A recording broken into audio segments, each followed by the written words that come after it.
सभी को जय मसीह की। और आज हम भजन संहिता 1 से पढ़ेंगे। भजन संहिता 1 उसके 1 वचन से लेकर 6 वचन तक। क्या ही धन्य है वह पुरुष जो दुष्टों की युक्ति पर नहीं चलता और न पापियों के मार्ग में खड़ा होता और न ठट्ठा करने वाले की मंडली में बैठता है, परंतु वह तो यहोवा की व्यवस्था से प्रसन्न रहता है और उसकी व्यवस्था पर रात दिन ध्यान करता रहता है। वह उस वृक्ष के समान है जो बहती नालियों के किनारे लगाया गया और अपनी ऋतु में फलता है और उसके पत्ते कभी मुरझाते नहीं। इसलिए जो कुछ वह पुरुष करे वह सफल होता है। दुष्ट लोग ऐसे नहीं होते, वे उस भूसी के समान होते हैं जो पवन से उड़ाई जाती है। इस कारण दुष्ट लोग अदालत में स्थिर न रह सकेंगे और न पापी धर्मियों की मंडली में ठहरेंगे, क्योंकि यहोवा धर्मियों का मार्ग जानता है, परंतु दुष्टों का मार्ग नष्ट हो जाएगा। देखिए मेरे भाइयों और मेरी बहनों, परमेश्वर का वचन भजन संहिता 1 इस प्रकार से हमें बताता है। ये 2 भागों में है, 2 भागों में, जिसमें कि आप देखते हैं हेडलाइन में लिखा हुआ है धर्मी और दुष्ट मनुष्य। तो परमेश्वर का वचन ये भजन संहिता 1 2 व्यक्तियों के बारे में बताता है, जिसमें एक तरफ धर्मी व्यक्ति है जो परमेश्वर की राहों पर चलता है और एक तरफ दुष्ट व्यक्ति है जो शैतान की राहों पर चलता है। क्योंकि जो परमेश्वर का वचन है वो हमारा मार्गदर्शन करता है। और इसमें भजन संहिता 1 बताता है कि जो धर्मी व्यक्ति है वो परमेश्वर के मार्गों पर चलकर किस प्रकार की आशीषों को पाता है और कैसे वो उन आशीषों को ग्रहण करता है। देखिए, आइए पहले हम धर्मी व्यक्ति के बारे में देखते हैं। देखिए भजन संहिता 1 वचन एक धर्मी व्यक्ति के बारे में क्या बताता है। क्या ही धन्य है वह पुरुष जो दुष्टों की युक्ति पर नहीं चलता और न पापियों के मार्ग में खड़ा होता और न ठट्ठे करने वालों की मंडली में बैठता है। देखिए परमेश्वर का वचन भजन संहिता 1 का 1 बताता है, वो उस पुरुष को, उस धर्मी व्यक्ति को धन्य कहता है जो परमेश्वर की राहों पर चलता है। देखिए इसमें साफ साफ लिखा है कि ना तो वो दुष्टों की युक्तियों पर चलता है और ना पापियों के मार्ग में खड़ा होता है और न ठट्ठे करने वाली मंडलियों में बैठता है। क्योंकि परमेश्वर का वचन साफ कहता है कि ना तो वो ठट्ठा करने वाले की मंडली में बैठता है, वो मजाकियों के बीच में नहीं बैठता मेरे प्रियो, वो गाली देने वालों के बीच में नहीं बैठता मेरे प्रियो, वो झूठ बोलने वालों के बीच में नहीं बैठता मेरे प्रियो, वो चुगली करने वालों के बीच में नहीं बैठता मेरे प्रियो। देखिए परमेश्वर का वचन बताता है, परंतु जो धर्मी व्यक्ति है वो कहाँ पर बैठता है। देखिए 2 वचन हम पढ़ते हैं, परंतु वह तो यहोवा की व्यवस्था से प्रसन्न रहता है और उसी की व्यवस्था पर रात दिन ध्यान करता रहता है।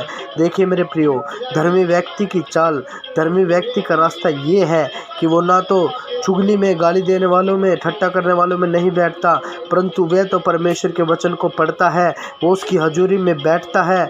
और यस, जब हम ऐसा करते हैं आज से मेरे प्रियो, जब हम इस धर्मी व्यक्ति की तरह अपने आप को प्रभु यीशु मसीह की हजूरी में बैठाते हैं और उसके वचनों को पढ़ते हैं, तो देखिए परमेश्वर जिस प्रकार इस व्यक्ति के जीवन में परमेश्वर ने ये आशीषें बोली हुई है, ये सारी आशीषें जब हम धर्मी बनकर चलेंगे हमारे जीवनों में आएंगी।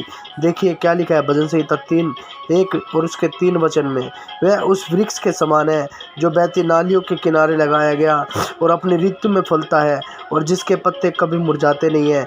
देखिए मेरे प्रियो, जब आप ऐसे धर्मी व्यक्ति की तरह होकर परमेश्वर की राह पर चलोगे, परमेश्वर के हजूरी में बैठोगे, उसके वचनों में बने रहोगे, तो परमेश्वर कहता है कि तुम कभी मुरझाओगे नहीं, तुम्हारे जीवन में कभी परेशानियां नहीं आएगी।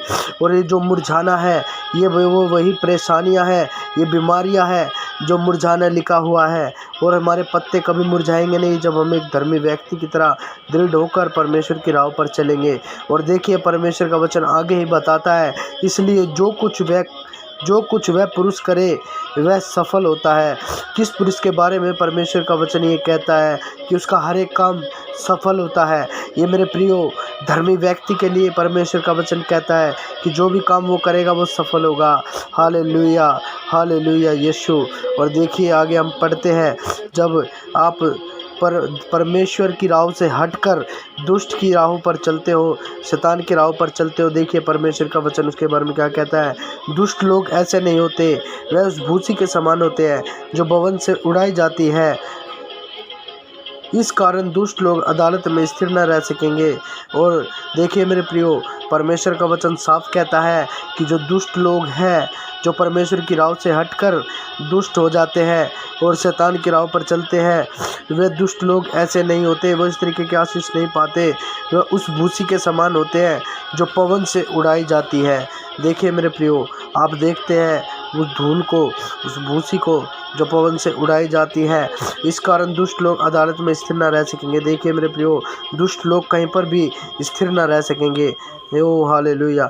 और ना पापी धर्मियों की मंडली में ठहरेंगे, और आपके धर्मियों के सामने पापी ठहर ना सकेंगे, क्योंकि यहोवा धर्मियों का मार्ग जानता है, परंतु दुष्टों का मार्ग नष्ट हो जाएगा। देखिए मेरे प्रियो, जब आप परमेश्वर की राहों पर चलते हैं तो परमेश्वर आपके साथ चलता है, और वो आपके रास्तों को जानता है, वो आपके कदमों को जानता है कहाँ लेके जाना है। परंतु दुष्टों के ही बारे में परमेश्वर का वचन कहता है कि परमेश्वर दुष्टों का मार्ग नहीं जानता, और हालेलुया, जो उनके लिए रास्ता भी है वो भी नष्ट हो जाएगा। तो देखिए मेरे प्रियो, आज आप परमेश्वर के वचन के अनुसार अपने आप को धर्मी बनाएं, और ज़्यादा से ज़्यादा उसकी हजूरी में समय बिताएं, और परमेश्वर के वचनों को पढ़े और परमेश्वर की आशीषों को अपने जीवन में प्राप्त करें। सभी को जय मसीह की भजन संहिता के द्वारा आप लोगों को आशीष मिले, यीशु के नाम में, आमीन।